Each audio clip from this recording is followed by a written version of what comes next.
Seekor gajah liar ditemukan terluka di pedalaman kawasan Aceh Timur. Gajah liar yang sakit itu akhirnya mendapatkan penanganan dari Balai Konservasi Sumber Daya Alam, BKSDA, Aceh dan anggota Forum Konservasi Lesser FKL.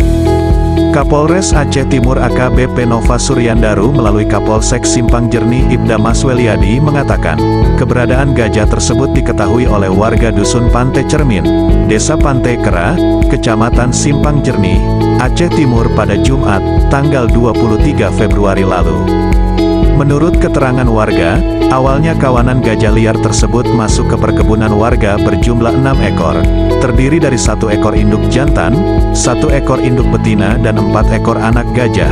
Induk jantan bersama 4 anak gajah sudah kembali ke hutan, sedangkan induk betina masih tertinggal di kebun warga, kata Kapolsek, Selasa, tanggal 27 Februari tahun 2024. Mengetahui ada gajah liar di perkebunan, lanjut Kapolsek, warga menginformasikan kepada Gecik, Kepala Desa, Pantai Kera dan melaporkan kepada Polsek Simpang Jernih. Memperoleh informasi tersebut, kami berkoordinasi dengan BKSDA Aceh dan FKL, kemudian bersama-sama ke lokasi gajah tersebut berada. Setibanya di lokasi, satwa yang dilindungi tersebut diketahui dalam keadaan luka-luka di bagian kaki, pinggul dan luka sobek telinga bagian kanan. Belum diketahui penyebabnya, namun diduga luka tersebut akibat perkelahian sesama gajah.